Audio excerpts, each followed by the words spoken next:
Hello tout le monde, j'espère que vous allez bien et bienvenue dans une toute nouvelle vidéo. Si vous êtes ici pour la toute première fois, moi c'est Khadija, bienvenue. Alors aujourd'hui je vais vous raconter mon parcours, comment je suis devenue créateur de contenu à plein temps. J'espère bien que tu as cliqué sur cette vidéo parce que tu veux devenir aussi un créateur de contenu à plein temps, que ce soit pour tes propres réseaux sociaux ou bien en tant que créateur UGC, parce que c'est ça qui fait le buzz maintenant, c'est ça le business qui remporte de ouf. Quand tu veux être un créateur de contenu, c'est avec ça normalement que tu dois commencer, parce que là en ce moment être influenceur ça prend beaucoup de temps et avant que tu puisses aboutir à ton objectif ça va prendre des années, parce que là c'est vraiment très difficile de percer sur les réseaux et voilà. Et le UGC c'est vraiment quelque chose qui sauve, qui ouvre vraiment la porte.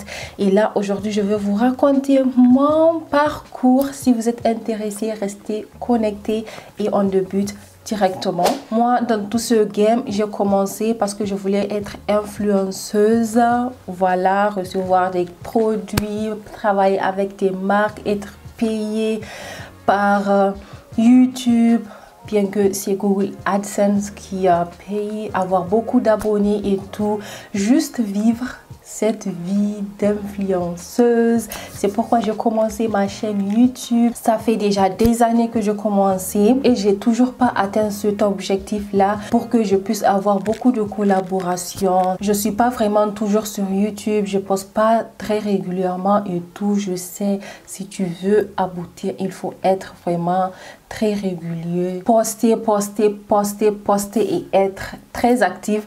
Et là j'avoue je le suis pas du tout très bien. Et voilà, maintenant quelques mois après j'ai découvert le UGC. J'ai déjà fait plein de vidéos concernant le UGC. Si vous êtes intéressé, n'hésitez surtout pas de cliquer sur les autres vidéos pour apprendre un peu mieux sur le UGC au cas où vous voulez aussi vous lancer. Et maintenant c'est avec le UGC que je suis en plein temps et grâce à ça aussi ça commence à affecter mes autres comptes et j'en suis vraiment très heureuse. Et maintenant comment débuter en tant que créateur de contenu à partir de zéro? Si tu n'es pas sur les réseaux sociaux et ou bien tu as des réseaux sociaux mais tu n'es pas du tout active, pour toi c'est juste pour scroller et regarder ce que les gens font, mais maintenant tu veux t'initier, prendre le devant et faire quelque chose. Donc la première des choses c'est bien évidemment de te faire un portfolio. Le portfolio c'est très important parce que c'est grâce à ça que les marques vont te découvrir, voir comment tu travailles, voir ton talent, voir ce que tu sais faire. Et c'est avec ça que tu peux avoir des collaborations, parce que si tu ne fais rien, si tu ne fais pas le premier pas, on ne te connaît pas et tu n'auras aucune collaboration en fait. Pour cela il faut sélectionner tes niches. Es-tu plus dans la beauté, dans la communication, dans les produits électroniques ou bien la nourriture? Choisis ton niche et crée des vidéos autour de cette niche là. Pour créer ton portfolio, il n'y a rien de plus simple que d'utiliser l'application Canva. C'est vraiment une application très facile, elle ne coûte rien du tout, donc tu peux commencer ton business avec 0 €. Tu n'as pas besoin d'investir quoi que ce soit, juste ton temps et toi-même. C'est tout. Tu as déjà un iPhone, c'est le truc le plus important. Tu n'as pas besoin d'investir dans une caméra professionnelle. Tu as déjà un iPhone, filme avec ton iPhone. Maintenant c'est l'été, le soleil il est là H24, ouais, H24 il est là chaque jour. Il faut vraiment profiter. Dès que tu te lèves, le soleil est là, il faut faire tes vidéos. Donc ça veut dire là aussi tu n'as même pas besoin de ring light. Au cas où tu n'en as pas chez toi, tu n'as pas besoin de ça, parce que le soleil quand il sort ça vaut 1000 fois mieux qu'un ring light. Alors tu choisis juste les produits que tu as chez toi, les produits que tu utilises. Si c'est dans la beauté, tu dois juste prendre ta crème que tu utilises en ce moment. Tu vas filmer une skincare routine ou bien une night routine, n'importe quoi. Il faut que ça soit un peu dans le style UGC. Si tu ne sais pas quel est le style UGC, tu peux regarder sur le site internet TikTok Creative Center. Tu tapes seulement sur Google TikTok Creative Center et là tu vas voir beaucoup de vidéos UGC, de vidéo marketing, comme ça tu auras une idée. Voilà, c'est vraiment très simple. Et après, si tu as ta vidéo, comment l'éditer, là aussi tu n'as pas besoin d'investir même pas un centime. L'application CapCut, elle est l'application que tout le monde utilise. Si tu es sur TikTok, tu connais certainement CapCut, donc il faut juste télécharger l'application et éditer ta vidéo. C'est très simple d'éditer sa vidéo sur CapCut. Voilà, c'est tout ce qu'on a besoin pour commencer, pour faire son portfolio. Et là, si tu as ton portfolio, tu auras besoin des sites pour partager ton portfolio. D'abord, moi, tout ce que je peux conseiller, c'est d'avoir un compte TikTok, poster régulièrement sur son compte, et dans ton profil, il faut mettre le lien de ton portfolio. Mais malheureusement sur TikTok, si tu veux mettre un lien dans ta bio, il faut que tu aies d'abord 1000 abonnés. Donc ce que je te conseille là, avant de faire ton portfolio, dès que tu as l'idée, je veux commencer en tant que créateur de contenu, première des choses, crée-toi un compte TikTok et commence à poster. Comme ça, quand tu auras fini ton portfolio, tu n'auras pas besoin de passer beaucoup plus de temps avant d'atteindre les 1000 abonnés, surtout si tu fais des vidéos très intéressantes. Et là, tu peux mettre le lien de ton portfolio pour que les brands, tout le monde ait accès à ça. Et un autre conseil pour filmer les vidéos que tu dois mettre dans ton portfolio, tu peux par exemple regarder les pages des brands qui t'inspirent, avec lesquels tu veux collaborer, et tu vas voir le style de vidéo qu'ils font et le style de toutes sortes de contenus qu'ils postent sur leur page. Comme ça, tu peux t'inspirer à partir de ça et faire le tien.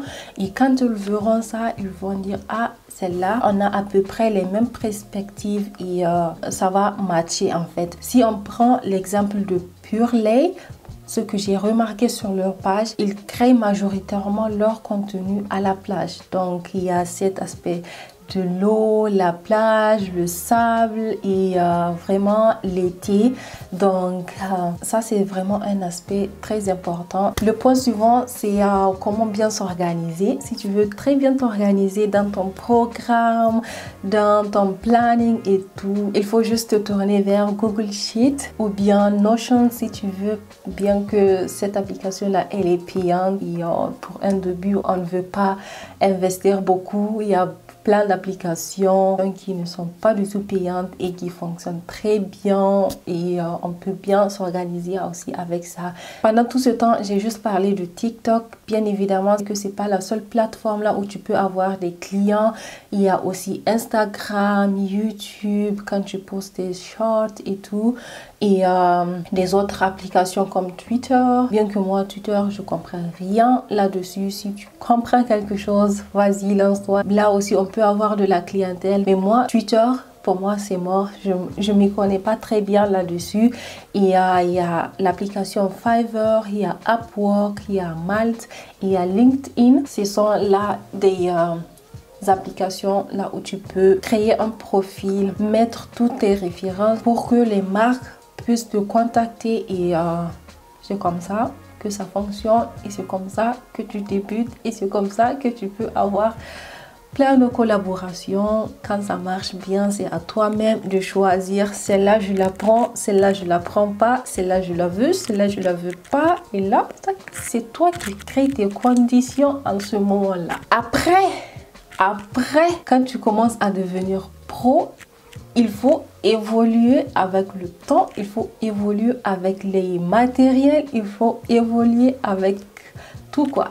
Donc là, il faut commencer à payer les ring lights ou bien softbox, une caméra si tu veux te faire le plaisir, et aussi des backgrounds, parce que des fois, il faut un peu que ça soit esthétique, il faut que ça captive, sans oublier aussi quelques fleurs, quelques décos. Ça aussi, c'est très important pour varier de vidéo à vidéo. Surtout, ne pas faire chaque fois, quelle que soit la marque, de faire chaque fois la même chose, le même background et tout. C'est vraiment pas du tout mon style, quoi. Des fois, quand je vois une créateur de contenu, quelle que soit la publicité dans laquelle je la vois, quelle que soit la marque, c'est toujours en fait le même style, le même background et tout. Et moi, je dis, oh, girl, tu peux pas varier et non, quoi. Tu es dans la même chambre. Aujourd'hui, tu filmes cette vidéo pour cette marque. Dans cet angle-là, tu as une autre collaboration pour une autre marque. Please, choisis un autre angle et fais ta vidéo. Pas toujours rester dans le même angle, avec le même background et tout. C'est vraiment... non, vraiment, il faut changer. Il faut vraiment avoir de la déco, des backgrounds et tout, pour un peu varier tes vidéos. Il faut que ça soit des pépites, c'est ça. Une autre chose très importante, le prix. Comment fixer ses prix en tant que créateur de contenu. Ça, c'est la partie la plus importante parce que au début, c'est un grand struggle et tu vas essayer tout simplement de copier les autres créateurs de contenu et c'est pas ça. C'est vraiment pas du tout ça parce que toi, tu es débutant, tu t'y connais pas trop et tout. Mais moi, je dis une vidéo, quel que soit, que tu sois débutant ou bien vraiment avancé, une vidéo UGC ou bien n'importe quelle vidéo, tant que c'est pour les marques et il y a une intention publicitaire là derrière, ça doit coûter au-delà de 100 €. Pas en bas, pas moins, vraiment pas moins. Tout ce qui est 100, voilà, c'est ça. Il faut juste voir là où tu vas poser ton pied. Mais ton pied ne doit pas être au-dessous de 100 €. Il n'a rien à voir là-bas. Il doit être en haut. Même si c'est 100 € pile ou bien 110 €, bien 100, quoi. Il faut que ça soit 100 €. Ça, c'est le minimum. C'est vraiment le minimum. Alors maintenant, tu as ton portfolio, tu es prêt, tu as tout. Il te faut vraiment un contrat. Il ne faut jamais commencer une collaboration avec une marque sans contrat. Faut même pas commencer. Ça c'est vraiment un conseil. Oh my god, ça c'est le conseil numéro 1. Il faut pas commencer de créer, de filmer une vidéo pour une marque sans avoir signé le contrat. Que ça soit ton propre contrat à toi-même ou que la marque t'envoie son contrat pour que tu puisses signer, il faut avoir un contrat. La plupart des temps, c'est les marques qui envoient leur contrat, mais il y a bien évidemment d'autres, les small business en fait, eux, ils n'ont pas de contrat. Mais pas tout, hein. Il y a vraiment certains qui n'ont pas de contrat. Et il y a aussi d'autres marques. Ce sont des grandes marques, c'est pas qu'ils n'ont pas de contrat, mais ils veulent avoir ton contrat à toi. Donc, il faut savoir ce que tu veux écrire là-dedans, ton nom et adresse, nom et adresse de la marque et date, quoi encore. En fait, les contrats, écrire un contrat, c'est pas si compliqué que ça. Tu n'as pas besoin d'avocat, tu n'as pas besoin. Si tu veux, fais-le, mais en fait, tu n'en as pas besoin. La chose finale, c'est le paiement. Et là, c'est pourquoi je dis bien que le contrat, il est très important à cause du paiement. C'est toujours le créateur qui envoie sa facture. C'est normal. Tu envoies ta facture et ne te laisse jamais payer via PayPal. Moi, je ne l'ai jamais fait. Et c'est aussi vraiment déconseillé les trucs PayPal, c'est pas trop professionnel et tout. Donc, il faut toujours utiliser ton compte bancaire. Si tu as déjà un contrat, donc tu es couvert, il n'y a plus rien à craindre. Et c'est tout. C'est vraiment tout. J'espère bien que cette vidéo t'aura plu et tu sais maintenant comment te lancer pour être créateur de contenu UGC. Et voilà, il faut toujours être actif, toujours poster. Et voilà, j'espère bien que la vidéo vous aura plu. On se revoit dans une nouvelle vidéo. Bye bye.